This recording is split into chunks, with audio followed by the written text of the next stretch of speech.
Hello everybody, I'm JackieKCooper, and as part of my entertainment rundown for today, in a sense, I'm going to give you my YouTube list of my favorite movies, of all times. Today I'm going to give you number 10 through number 6. Next week I'll give you number 5 through number 1. But I just, thought, I've had a lot of people ask me, what are your favorite movies? What are your favorite movies? Maxwell, who is a guy who helped me with all this stuff and still does, he'll say, you got to do your top 10 all-time favorite movies. The problem is my list changes. So a month from now, I may say, oh, no, I forgot such and such. I've got to take one off and got to add this one or whatever. But I thought, well, okay, we'll take a snapshot in time of my favorite movies for YouTube, since I'm on YouTube. And also, this is not from an artistic point of view. It's not like I'm saying, oh, the cinematography in this movie was so great, or the composition of the scenery was so great, or the acting performance was so great, etc. These are my movies that when I get a chance to watch them inadvertently, I'm not going to pass them by. So, they're all during my lifetime.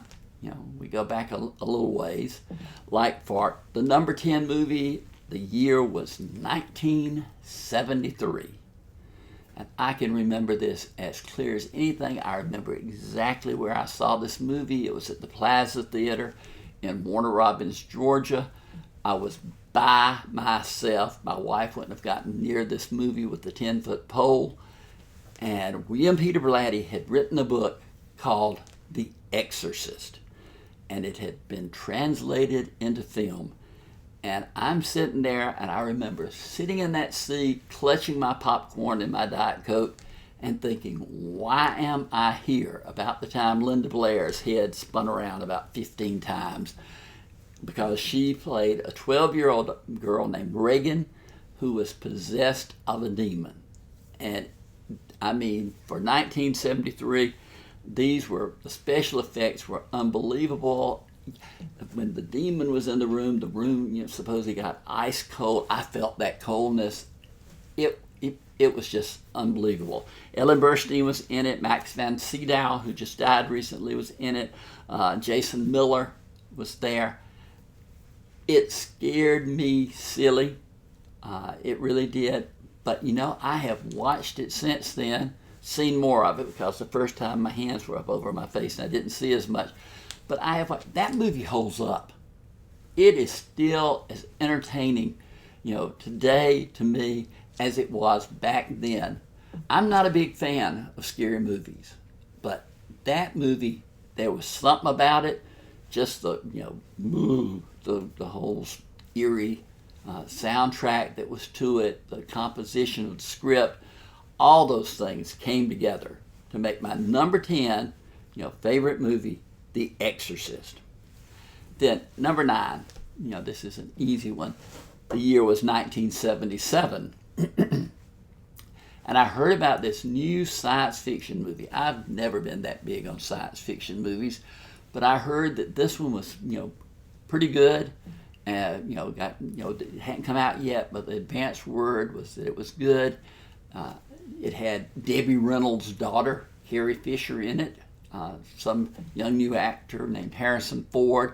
Mark Hamill, who had been around and made some movies, was in it. But I went to see it, and it just blew my mind. I mean, this was, again, special effects like you'd never seen. You had Chewbacca, R2-D2, or whatever the name. The vast canopy of space, and hurtling through space in spaceships. You had heroes, you had villains. I think Peter Cushing was one of the main villains, and then Darth Vader with the voice of James Earl Jones. It just took me out of my mind and made me realize, what film making could be. It was revolutionary at the time. And Star Wars movies, I've enjoyed them. They've come and they've gone. but that first one is still the one that sticks in my mind. So number 9 film is Star Wars. Number 8. I like cowboy movies. I always liked John Wayne movies. He made some great movies. People will argue about which one was his best movie or whatever. Excuse me. The one that I thought was the best is my number 8 film. It was called Rio Bravo. And gosh, I've watched this thing on TV over and over and over. It's got everything in it. It's a Western, it's a drama, it's a gunfight, it's a love story, it's a comedy, you've got songs.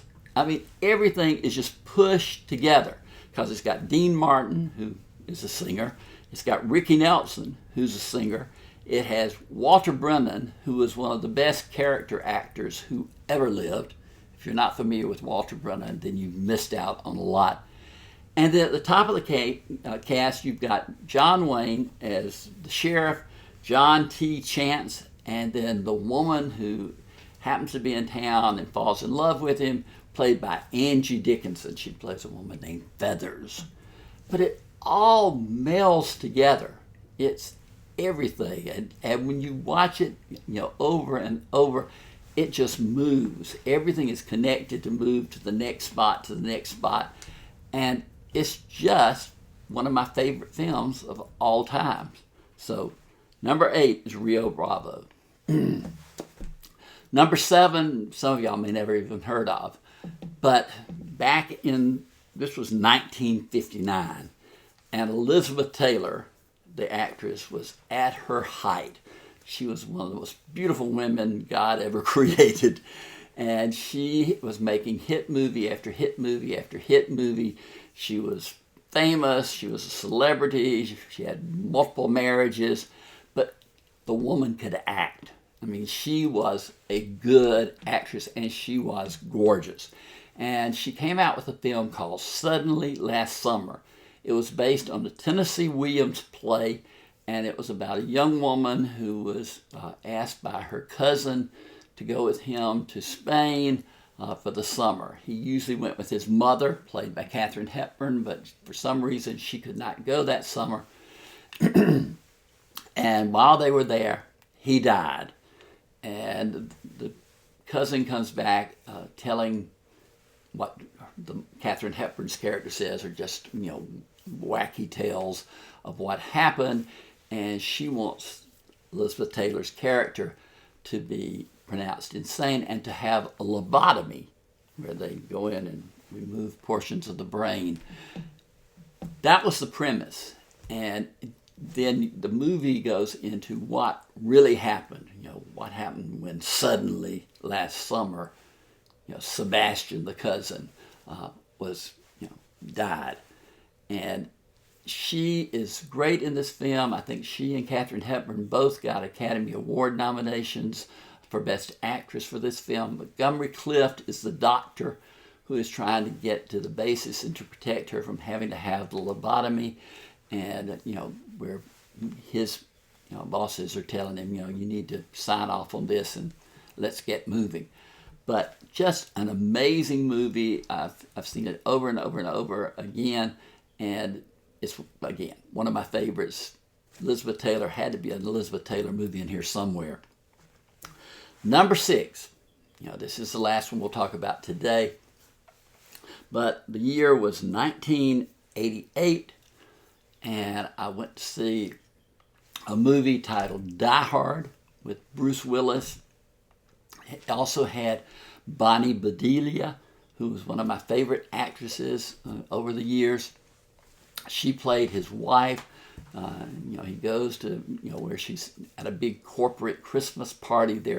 Their marriage is on the rocks, and he's a policeman from New York. This is in California.